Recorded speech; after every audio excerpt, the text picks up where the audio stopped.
the Ohio Public Works Commission money we received for the Winton Road project and the municipal road funds. So that's what the ordinance number 4 is all about. Right, that's, Okay. and that is the capital project being referenced there. Cool.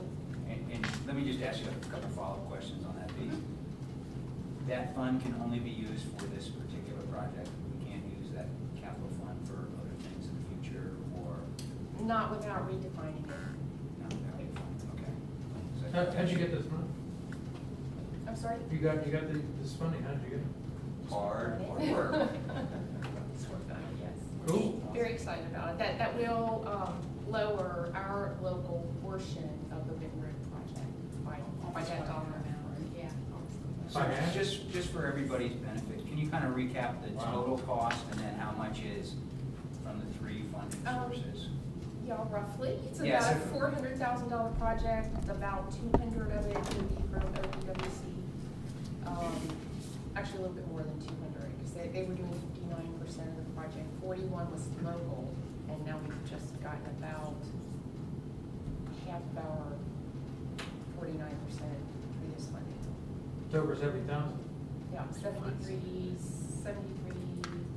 48 or 560 or something like that. That's awesome. Amazing. Yeah. So that would be the money out of our pockets here. Yes. Right. Yeah. It saves us. That's what it saves us. Yeah. Great. So, and the reason I asked you, because I think I Good know job. those numbers, is just to point out, we are fortunate to have a municipal manager that works very hard on grants and finding sources. And some things we're just gonna have to pay for locally. That's the way it'll always be. But when there are opportunities to find grant money to do economic development, to do repaving, to do capital projects, we're fortunate to have Yvonne's skill set, so grateful for that. Thank you. You must know somebody down there. Yes, I do. Know lots of people down there. Okay. And again, when we get to the legislation, I'll go into some more detail on each of the items, but I wanted to hit on these right off. The first thing I want to talk about, though, are just some of my informational items, and that was last week we had the privilege of having representatives here from the National Park Service. We spent 2 days with those individuals, and they were here to consider the likelihood of the village's success in obtaining the National Historic Landmark designation. And Terry Trinan did a super job touring us around, narrating the tour for the visitors. It was just great. And then I was sitting in the back and had the opportunity to be writing down some comments as they made them, which were very exciting. And I wanted to share some of those with you. So for me, some of them were a bit of a learning experience, and then for many of you, you probably know already, but it might be fun for you to hear what their comments were about our community. First, of great importance is the initial plan of the community and the evolution of, over time, of that plan. So the fact that we stuck with our street patterns and built according to that original plan was of great significance to them.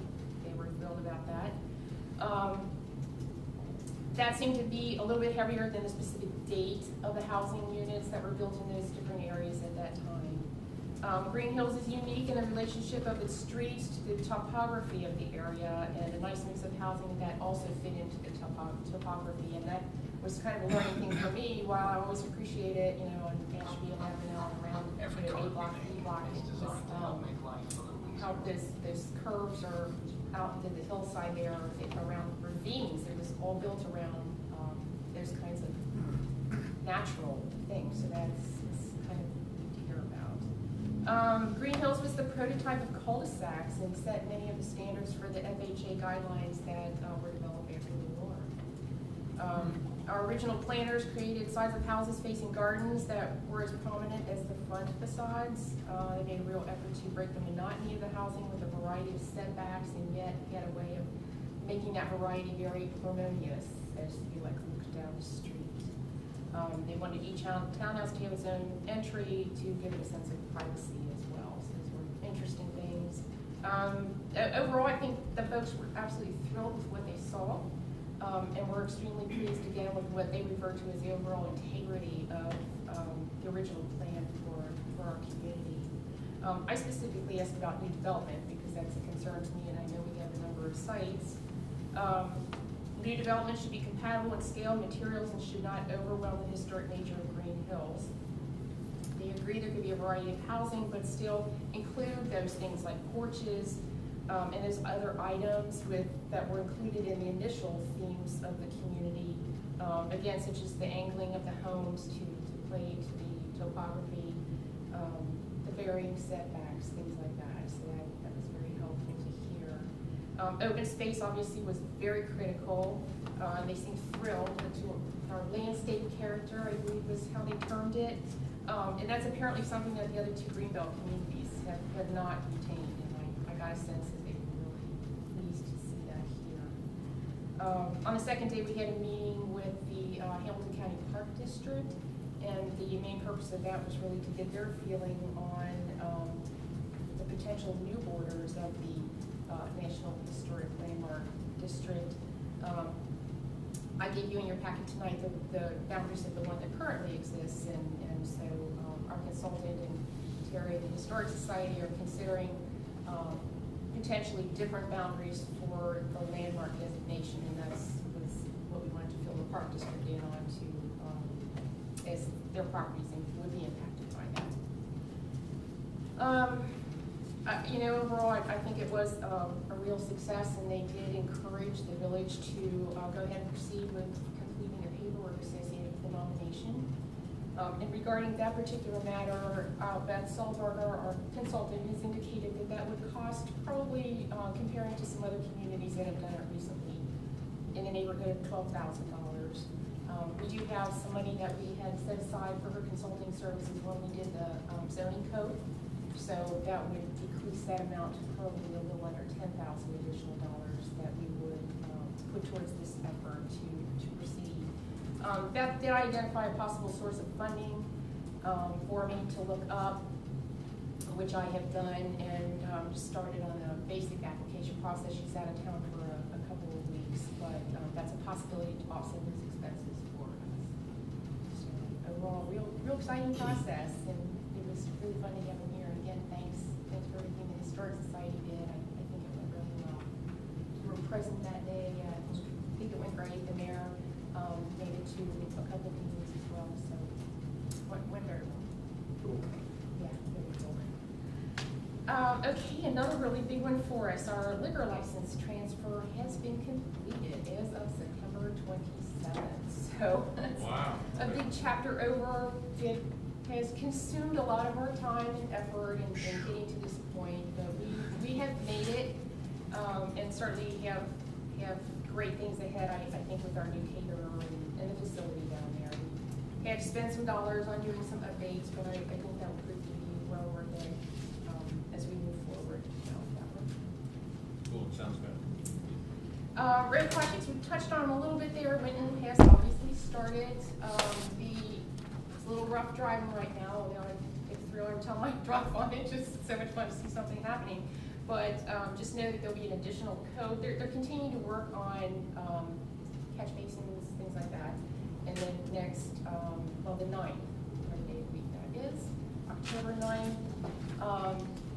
they put down the special code, and then after that, probably within a couple of days, they'll actually be blacktopping it. So they should be able to stay pretty much on schedule as long as we don't get a lot of rain. Same with Eswin, it's pretty much the same. No surprise, they're finding a lot more full depth repair down at the parking lot, but we have limited the pot of money to do as much as we can do in using down there. So those projects again are going to be on schedule and moving forward. And then the Andover and Cromwell that I mentioned before, it's Cromwell to Dayton, excuse me. Yeah, exactly. That's a little ambitious. Those pieces would have only been partially paved, but we're paying for the additional. It's right around. I think we can talk about 15,000. That should be right. We may go ahead and have them do some additional striping at the intersections, just to have a continuous stripe instead of one vendor doing one and another vendor doing another piece of it. But that should happen in about 3 weeks. They're waiting for the sub to come on that. We've also talked to the vendor who is out doing Winton, because we have some really serious patches like on Japonica and a couple other streets that just really probably won't make it through another winter. So we get a price to see if we can get those, will just be large price squares that get done to replace that bad portion, but we're looking into that as well. So a lot of the stuff will be done before the end of October. Yes. Awesome. Yes. Yep. The Housing Improvement Repair Fund, I put an announcement regarding this program. That's the one funded with our community development block grant that we talked about.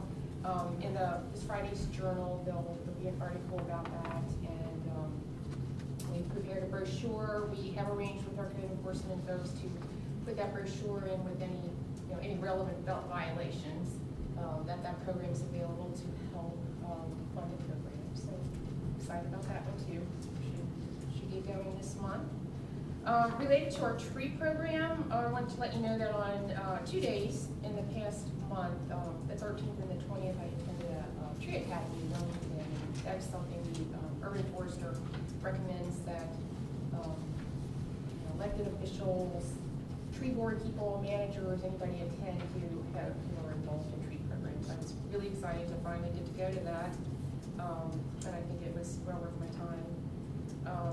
Also related to trees, we have a second phase of our ash tree removal that we received funding for. You might remember I mentioned that a couple months back. We did take our bids today on that, and I'm looking at the bids and intend to get that to you at our next meeting. How many bids did we receive? Only 2. 2? Okay. Huge difference. Is that right? Yeah, Wow. huge difference there. Also, I think it's important to note that you had mentioned how other communities had wished they tapped into that. Oh, I know, yes. Yeah, well, even ours, like along Sharon now, those, I mean, you can tell by looking at the tops of the ash trees along here, they are dying, so. Yeah. I'm pleased. Took down 3 2 weeks ago in my yard, and they were just hit holes all over the place, and I got several other affected, they're starting dying top, and that low growth come up like the. You got a lot. You got 2.5 acres there. Yeah, we got, about 60% of our area, so got a whole lot different in 5 years there. I may, put some farm animals and stuff out there. And then tonight, I believe council's also going to be considering some names for the tree board, so that'll be exciting to have that moving forward as well. I included with my materials the finance report, which actually would have been the previous month. If you remember, I think we met on the second, I think it was the first last month, so finals weren't ready, so you're being provided those tonight. Same thing this month, today's just the second. So we're just in the process of closing out the previous month, but nothing of particular concern. If you look at the revenue, our income tax collections have gone a little bit ahead of where we were this time last year, so Okay, we're good. very pleased with that. Still don't know for sure if we're going to hit our projection for this year or not, but just we're ahead a little bit, so that makes me feel a little bit better in knocking that on income tax. Code enforcement, I also put the summary code enforcement sheet for you in my packet for you to take a look at. And I have asked NIC to be present at the November work session to try to give us an update on both code enforcement and the building department, and to answer any questions that council may have regarding their work. And the last thing I'd like to report on are public records requests. When I'm going through my reports, I always try to hit on the items that really have consumed my time or have importance for the community. My sense is that record requests have historically in Greenhills consumed a lot of staff time. And I just felt it was important to begin to report on these so you as well as the public would know what's going on in this regard. So I'll start with the month of September. I had received 3 requests during the month of September, and I will just read them. The first was from Diane Kohler, dated September 4th. It was a public, this is a request for a public record requesting a copy of the Charter Review Commission meeting minutes for the August meeting. Please forward electronically as the preferred method. Another one I received on September 10th. This was this was from Pat Anwine, and it states, Ms. Live and Ms. Kovac pursuant to the State of Ohio Sunshine Laws 149.43 availability of public records inspection at no cost during regular business hours. Please consider this legal request to inspect Village of Greenhills public record documents. A public office must make its records available for inspection at all reasonable times during regular business hours. Regular business hours means established business hours when a public office operates 24 hours a day, such as the police department. The office may adopt hours that approximate normal administrative hours during which inspection can be accomplished. Public offices may not charge requesters for inspection of public records, and then it gives the citations for those. The schedule for record inspections until further notice will be Fridays at 9 a.m. until close of business starting Friday, September 14th, 2012. The parties conducting the inspections may vary depending upon availability. A specific request depicting the records to be inspected will be delivered to the Village of Greenhills clerk and manager by the preceding Monday. Public records inspections, public records for inspection on Friday, September 14th at 9 a.m. Number 1, all 2012 appraisal documents for village-owned real estate, including contracts. Number 2, all 2012 invoices for real estate appraisal services. Number 3, minutes of meetings in which decision was made to sell off village property, i.e. reasoning to choose specific addresses. Number 4, all public official email relating to the 2012 sale of village real property. Number 5, all 2012 notes taken during interview of potential listing realtors. Item number 6, all 2012 reference documents provided by realtor interviewees. Number 7, all 2012 documents indicating listing price and rationale, comparative sales history reports.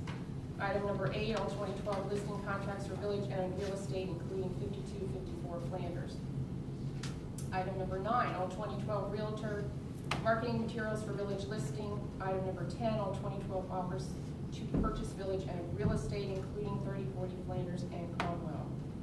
Item number 11, Huff Realty 2012 reports of individual showings, activity of village-listed properties.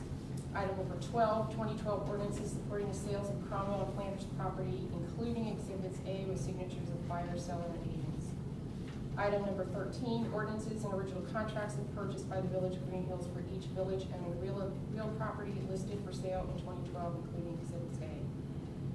Item number 14, 2012 real estate tax bills for each village-owned real property listed for sale in 2012.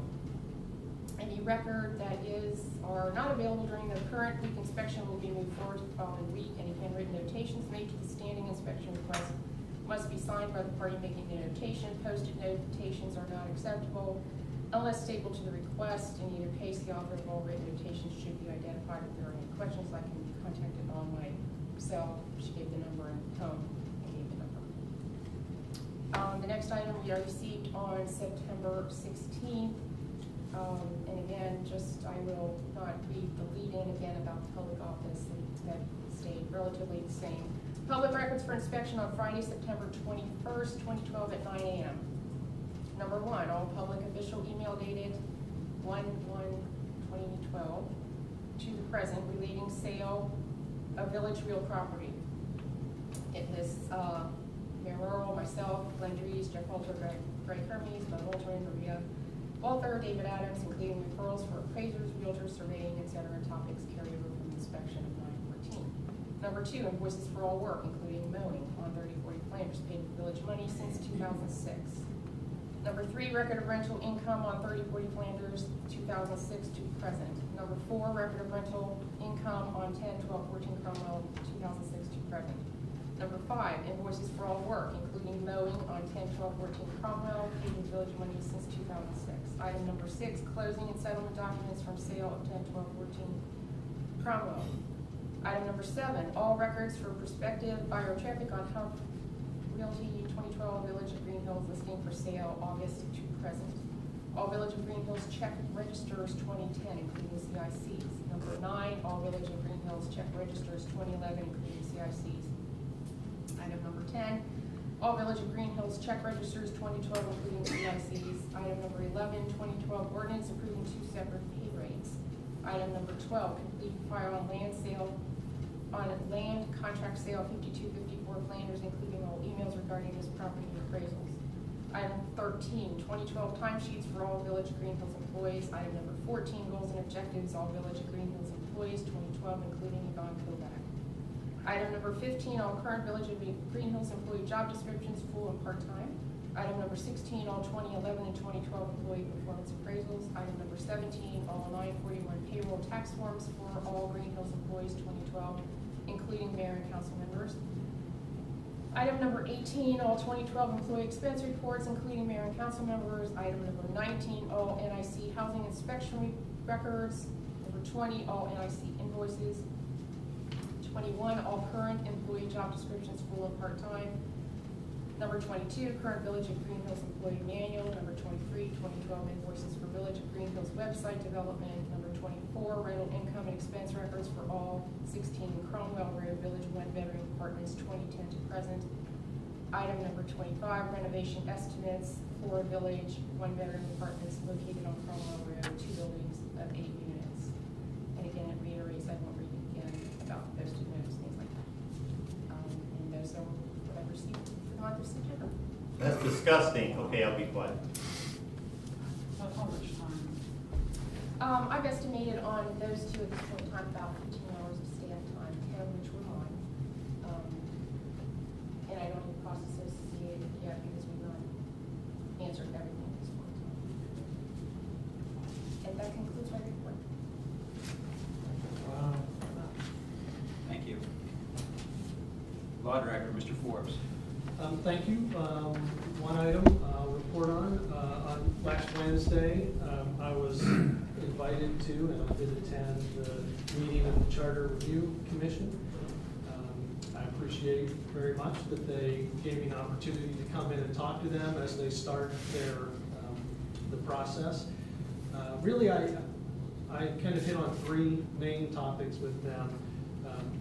And I won't repeat all of it, but basically, number 1, we talked about what the role of the Charter Review Commission is and what their job is. 2, I mentioned to them that another village that I represent in the last couple of years has gone through a Charter Review Commission, so I just offered some insight as to the process that they used. They can take that or ignore it and do whatever they want, but I did have a chance to talk to them about that. And then the third thing we talked about was my sort of my standard home rule discussion about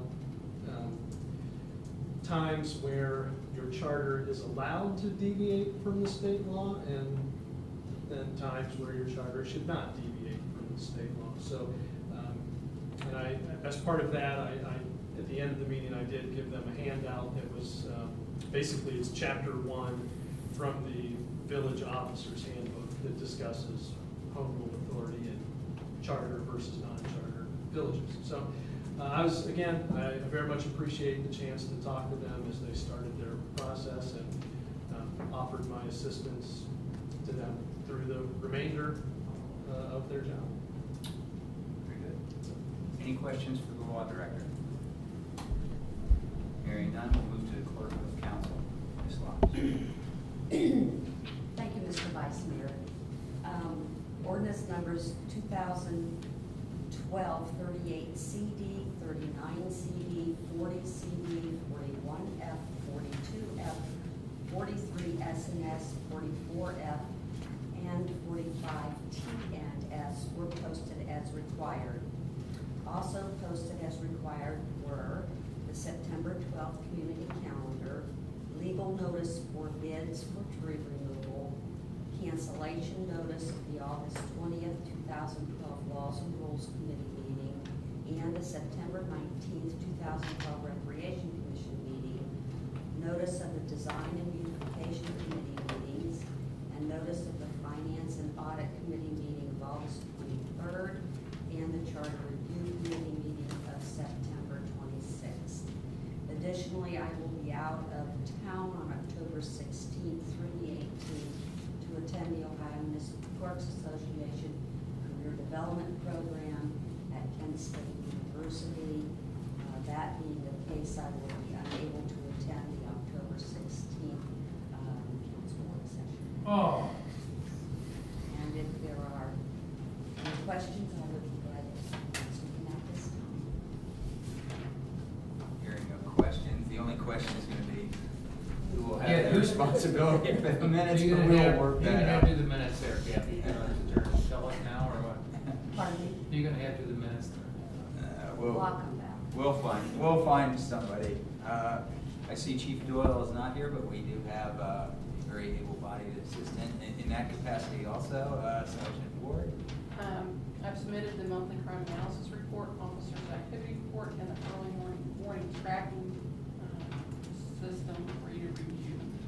Also, in mid-September, we finally got the license plate reader put in the car. Really?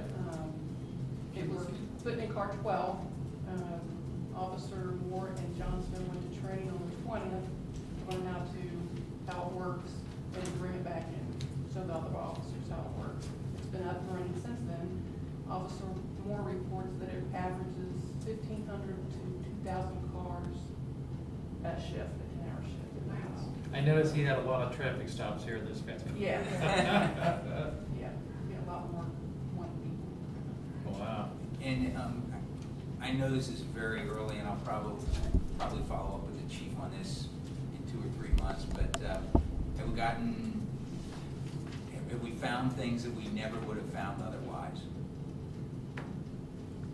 Well, Officer Johnson has found a few things, but I don't know if, he probably would have found it anyway, but he's just found it quicker. Okay. Well, we're excited to have that technology available for law enforcement. Wow. Any questions for Sergeant Ward? Thank you, Sergeant. Chief Spaeth is not available tonight, but did have 2 things that he would like to call attention to. The first is this Friday night from 6 o'clock to 9 o'clock, the Greenhills Fire Department is inviting all community members to an evening of fun. And this is enjoy a night of shopping with a variety of vendors, including Pampered Chef, Tupperware, Avon, Usborne Books, Jamberry Nails, and many more. This is a fundraiser. There's games and other activities. There's a door prize raffle and a 50-50 split the pot. And it is at First Baptist Church of Greenhills at the corner of Winton and Sharon Roads. Again, Friday night, October 5th, 6 to 9 o'clock, Greenhills Baptist Church at the corner of Winton and Sharon Road. So get your Christmas shopping started early and support a great organization at the same time. Additionally, on October 9th, which is a week from today, they also have a fundraising event with City Barbecue. 25% of your purchase will be donated to the Greenhills Fire Department. You stop at the City Barbecue in Blue Ash. So if you want to go for a little ride, it's not too far. Go to City Barbecue again, October 9th. 25% of your purchase will be donated. I know some people that work in the Blue Ash area. Go have some barbecue for lunch and help a great organization on the fire department. The only other thing is Fire Prevention Month is October, and so as the chief often reminds people, check your smoke detector batteries. It's a good time to have your chimney inspected and your furnace inspected, and we are strong advocates in this community of also having a carbon monoxide detector. So if you need help or assistance with any of those things, they have the expertise to talk to you about location and numbers of smoke detectors and carbon monoxide detectors for your residents. Any questions for the fire chief? Yes, sir. Just one detail on the fundraiser, the City Barbecue. Yes. You have to have the flyer with you. Oh, when you yes. go, and it's for dine-in or carry-out, so if you really just bring a bunch of stuff home to eat, with the family to eat, you can do that too. We know where the But you have to take the flyer. where the flyers are available. There's some right up there. We have them here, I think we have them downstairs, so you have to come up here to get them or contact one of us. I've got a copy machine at home, I can make copies. Everything's I was- up to the. Well, get a lot of these. Can we put them on the website? I don't know if you Actually, can print them. Yeah. Oh, okay. They're not hard to get. Okay, Great, yeah. very good, thank you for that detail. Any other fire chief questions? I can refer to the fire chief. Hearing none, we will move Well, how many on. runs did you do last month? I have not done a run in many, many, many years. None. My goodness. Mayor's report, I have several items. First, as fall approaches, folks that are fortunate enough to have garages, try to figure a way to clean them out and to get a vehicle in the wintertime. And this is a really good time to remove any household hazardous waste. So if you painted something and you have an oil-based paint, you have leftover stain from a deck that you're not gonna use, if you get on Winton Road and you drive south till you can't go anymore, right at that intersection there, they collect household hazardous waste. They charge you nothing for it. I believe it runs till November 3rd, and I believe the hours are like 9 o'clock to 4 o'clock. So you can take your household waste down there. It reduces the fire load in your garage or basement, so the fire chief would be appreciative of that. And it's a really good way. You know, back in the day, I know people took used oil and dumped it down the sewers. Well, it just ends up in Winton Woods Lake, and we don't want to do that. We don't want to put it in a trash can and put it in a plastic bag and Rumpke will never catch it, because quite frankly, it just pollutes the dump even further and gets into the aquifer. We don't want it spilled around so that animals get it. So this is a really good way. Everybody that's a property owner in Greenhills pays property tax, and part of that goes to Hamilton County, and this is a program that's available to you. So I'm a strong advocate of checking that out. What's the date for that? They run it, I think it begins in the beginning of May, and I believe it runs to November 3rd. I know it runs through the whole month of October. The second item, if you're on the one-call system, you've already heard this, but not everybody is. During the first 2 weeks of October, Winton Woods High School Key Club and National Honor Society, Messiah Lutheran Church, Cincinnati Financial, and the Forest Park Seniors Group will all be working together to collect books in the first ever community book drive. Please bring in picture books through age-appropriate books for high school seniors. Book drop-off points will be at any Winton Woods City Schools, the Greenhills Community Building, the school's central office, Messiah Lutheran Church, Cincinnati Financial, and the Forest Park Senior Center, October 1st through 15th. This group's goal is to provide every student in the Winton Woods School District with a book. Your donations would be greatly appreciated. Halloween officially in the village of Greenhills is October 31st from 7 o'clock to 9 p.m. So traditionally in our community, if you are giving out treats to the youngsters, you turn your porch light on, and it's from 7 o'clock to 9 o'clock on the 31st. And I would just caution everyone that's driving during that time. There are just lots of little kids, and just to use extra caution during that time on October 31st from 7 o'clock to 9 o'clock. Isn't it the fallback time like the 3rd of November or something? You go back an hour? Yeah, Back to yes, November? Okay. yes. Okay, so that's that. Election day is November 6th. Well, election day actually started today. You may vote down at the Hamilton County Board of Elections starting today.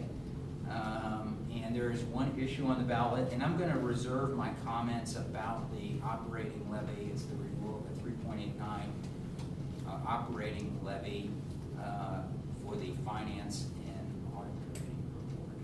But voting has started. If you want to vote at the Board of Elections, you can go down during normal business hours, look at their website, and you can go down and vote. I know someone that already has. With the ID, they will give you, point out to you the one ballot that has specifically for Greenhills, so you can double check that you're getting the correct one. Besides all the other election officers that you have to vote for, but it has to be at issue 29 for Greenhills. Great. So we would strongly encourage everyone to complete your civic duty and vote. The Charter Commission, as Mr. Forbes presented, they have met, they've actually met twice, and they are moving along in review of our current charter. Also, the council has had 2 public hearings with regard to the zoning code update. The public comments have come in several areas, comments about urban agriculture, comments about fencing, comments about setbacks, comments about businesses at residence, comments about vehicles on the street. The village center boundaries on the zoning map. We will take all the testimony that we've heard at the 2 public hearings, and we will work through every one of those issues. Let me remind citizens of kind of the process. The process started as a recommendation from the comprehensive plan to update the zoning code. The zoning code has not had a major rewrite or update since 1966.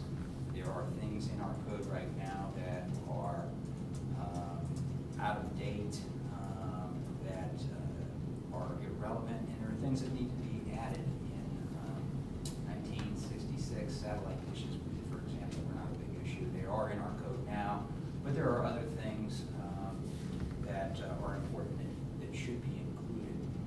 I'll remind citizens that our zoning code is designed to do 2 things at the same time, which often creates conflict. It's designed to protect property owners' rights, but it's also designed to protect the rights of those surrounding the property that we're talking about so that their rights aren't infringed upon. And sometimes those things come in conflict, and it would be our job to work through the comments that we have received. If you have additional comments, you can mail them to council. We'll continue to work on the zoning code into a first reading and then a second reading, and then it ultimately either passes or does not pass. This is a little bit different piece of legislation once we get to it. This will be an up or down vote on a fairly thick document. It's almost 200 pages long. A lot of times, documents that or ordinances that we're working on will either be, or typically a single issue, and we vote up and down on these. This has literally thousands of issues, so there's going to have to be some compromise for us to pass this, or we will be, I should say, stuck with the 1966 version, which I think we're all in agreement is outdated and needs some help. So, But Glenn, shouldn't the public know that also with a lot of this stuff that's in the zoning code, people can ask for variances? absolutely. And then, to where all of a sudden, gee whiz, I didn't know this was like this, and a lot of that stuff can happen. It happens everywhere. So it's not like this is in stone, and that's the way it's gonna be, and tough luck to you, and you can always go in front of the zoning board and ask for a variance to such items as of concern. Yes. So, Absolutely. And there was somebody, the question has come up a couple times, and I think it is worthy of a response, that council has not decided anything. We have a document that has been recommended to us by the planning commission, and so we will work through the issues. Nothing has been decided from a council standpoint. Does anybody else want to comment on that? Yeah. We made a couple rounds at discussion, debate about it, and I think a lot of us kind of have a feel for where some other of us stand on certain issues. I think probably tonight would be premature, but I think the next step ought to be for us to vote on specific motions. And that's what I intend to do, is to make specific motions about segments of the code that I object to, and I'm sure others have sections that they would like to see amended, and then vote on those individually. I don't think we can just kind of hash it all out and then assume that things are going to be, some of the discussions we've had, there really was no resolution. Right. So that before we vote on the document, we gotta get these issues resolved, and I don't see any other way of doing it except to bring them up as a motion and debate them and vote them up or down, and they either go in or they don't go in. In that regard, you know, a regular meeting, because we have other business to conduct, would it make sense, do you think we ought to maybe have a schedule a special meeting for us to do this where we can vote on things? We can't vote on it in the work session. Well, I think it's gonna be up to the mayor to decide when the next, he'll be the one that sets the agenda as far as the next time we work on it. I suspect it'll be the work session, but I don't know. I like the idea of a special meeting, because our attention can go fully towards that and not feel like we have the pressure of other things to try to, truncate the discussion, so. Yeah, that's the way I feel about it. If we do it as a business session, that's good. We can kind of get things out in the open and beat them up pretty good. But we can't resolve them. The only way we can resolve them is vote on them. Right. We can't vote on them except that. That's how the meeting planning or a special commission did it. They voted on each point of conflict. Yeah. I favor that idea, Mr. Walter. So Okay. when Mayor gets back, maybe we can, I don't know, should I contact him? and Yeah, that'd be great. Okay, I'll contact him and see about scheduling a special meeting. Would you, with the group that's here, want to try to get that in before the next work session? Or maybe, well, why don't we have the next work session to talk about it, and then maybe schedule between the work session and the November meeting? Does that make sense? And also one thing. And we don't have to get it all resolved in one meeting either. Correct. One thing the mayor said last time was that he really wasn't trying to rush it through the system, and there's a lot to consider.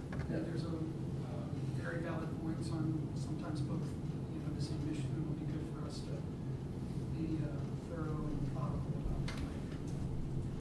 Well, I'll talk to the mayor and we'll shoot for a special meeting after the work session. Then we have like 2 meetings in a row. We have a special meeting and then the November meeting where we can vote on it. Maybe we can get the majority of these issues put to bed. All right? Sure. Okay. Great. Thanks. And then one other item from the mayor's. I'll just put to bed after we beat them up. Yes. One other item from the mayor's responsibility is to propose names for the Greenhills Tree Advisory Board. In that capacity tonight, I will propose the names of Candace Shank, Bev Ventura, Neil White, and Amy Newcomer. There's another person that's being considered, but there's still conversation going on, so it'd be premature for me to propose their name tonight.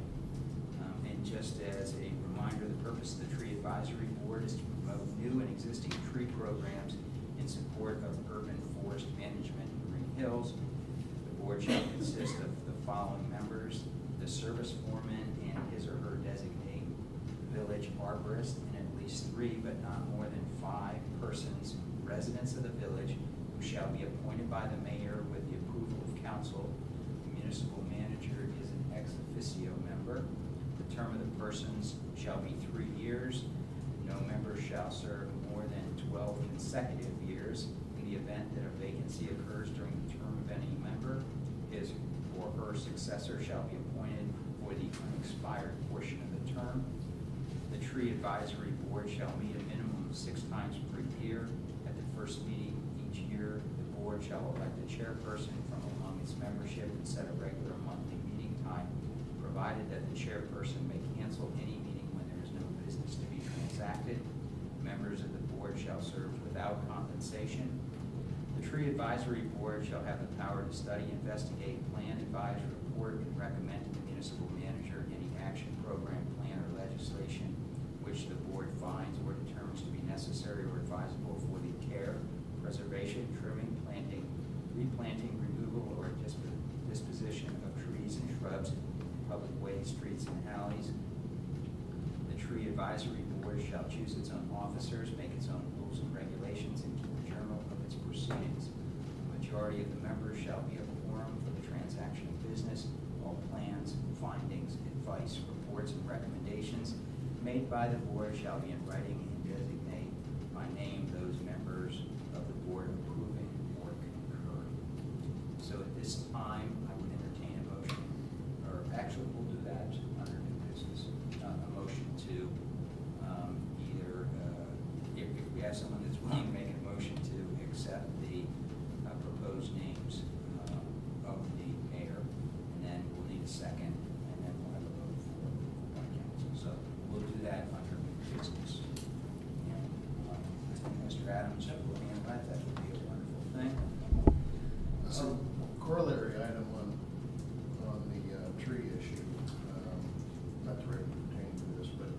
came up when I was, told you I was cutting some trees down a couple weeks ago. I was gonna give the wood to somebody, and they said, well, I don't think I can take that wood because I don't live in Hamilton County. And am I correct? It seems to me I remember our arborist saying that that restriction to transport wood across the county is gone because of the widespread infestation we have now, that that's no longer in effect, or do you know, do you know? I know it's still within the state of Ohio, but I would want to confirm So that. it's a state issue, it's not a Well, county issue? it is so widespread now, they don't want firewood being transported, but I do think it encompasses the whole state. But I'll see if it's county specific. So if somebody in Butler County or somebody wants one of my trees, you know, they can come get it and haul it out without the fear of. Yeah, but let me check I for need you, to- just to be Okay, sure. well, I'll call him, that's okay, Okay. don't worry about it. And because this is the second day of the month, we do not have audited court receipts yet, but when we do, we will report on those. Could you give me his name of the? Are there any questions for the acting mayor? I got a good thing. Wish I had a really good one. but I don't think. Let's move on to committee reports, and I've got the first committee report. There are a few pieces of legislation tonight from Finance and Audit, and Mr. Halter is going to handle those this evening. And I'm truly grateful and appreciative for your service. He thought for sure he could get a pass this time. He does not. Whenever I see your name a lot, I think of the mirrors now. I do want to comment on probably the biggest thing affecting Greenhills finances this year and in the coming years, and that is the renewal of the 3.89 operating levy that's on the November 6th ballot. This levy will generate approximately $193,000 each year for the general fund. The estimated annual cost to a homeowner is $100.37 per $100,000 of valuation. So if your home is valued at $100,000 on the auditor's site, your estimated cost would be roughly $100. Remember that $100. Which you're already paying right now. Which you're already It's paying just right now. renewal. This is a renewal, it is not a decrease. Right. It is not an increase, it is the same. And I think that there are a couple of questions that voters need to ask. And one of them is why does the village need to renew this levy? Can't we just let it expire? And to that I would say that the total revenue in the village has seen a pretty significant decline in recent years. In 2008, the revenue for all sources, so all the levies, all the income tax, anything, all our income was $6.8 million. And in 2011, it was 3.8. So we had roughly a $3 million reduction in our income. So now the next question, obviously, is why did the income drop? And I think that there are four main reasons. With the housing collapse in 2008, we've seen a reduction in the value of our property collectively. The total valuation for property in Greenhills in 2008 was $65 million, and now in 2012 it's $53 million. So that's a drop of $12 million. This means that the revenue from all the levies is declining. In a recession also, personal income typically declines. We have a 1.5% income tax that's producing less tax as a result of prolonged economic downturn. In 2008, our income tax receipts were $1,141,000. In 2011, they were $932,000. So you can see another area where a significant drop of several $100,000. We have some more pain coming towards us from a revenue standpoint. This is the last year where there's a state inheritance tax. The 4-year average for the village of Greenhills is $286,000 that comes to Greenhills from this income tax. This money goes into our general fund.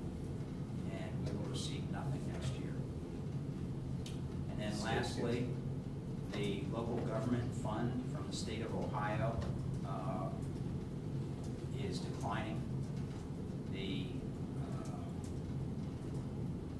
For the past, the fund has been reduced each year for the past 2 years. It's now 50% what it used to be, and will be completely phased out by 2013. This source typically has provided about $82,000 to our general fund. So you can see the big chunks of money that we're no longer getting from a revenue standpoint. We've looked at alternative type fundings. In fact, all of the members of council have received something from a community outside of Columbus, and they're having an alternative revenue summit. And they're feeling the same pain that we are in many other communities throughout Ohio. They are considering things like naming rights to everything in their community.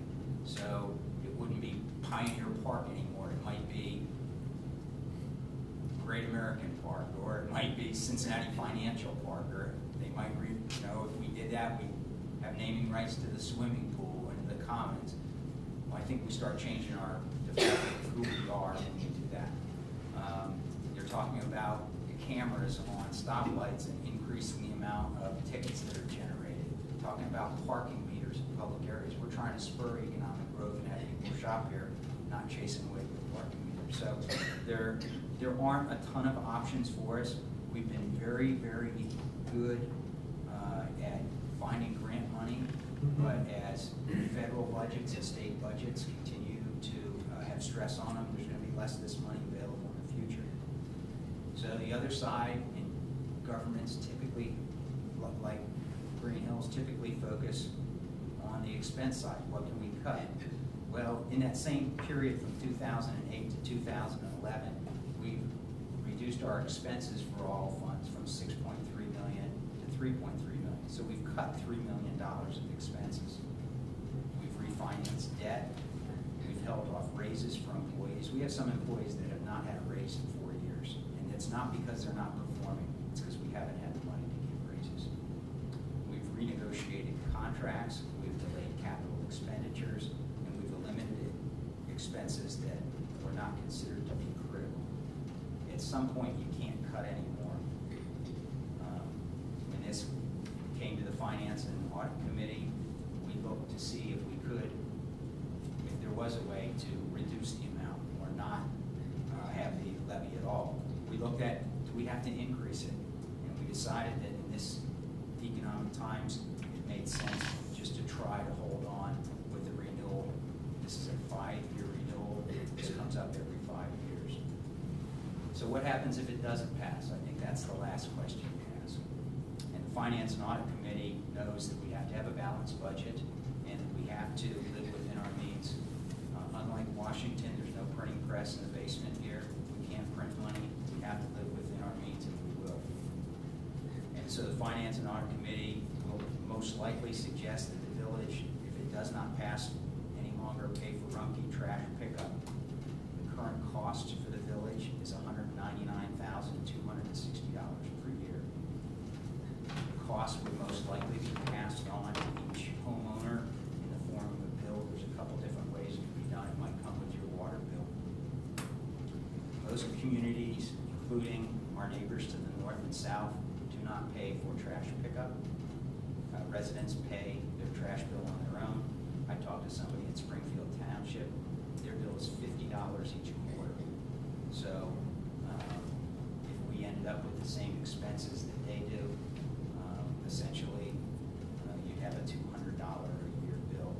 Under our current contract, the average cost to a homeowner is about $10.25 per month for our Rumpke trash collection. We get that number by taking the 193 divided by the 1,600 homes roughly.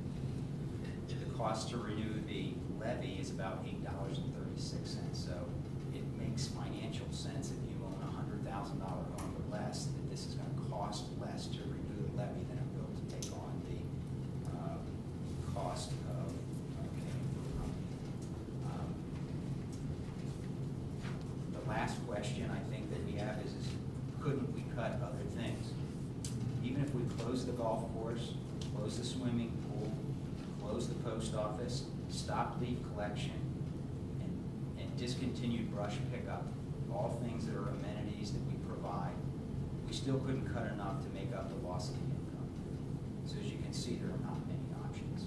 So this will be before all the voters on November 6th.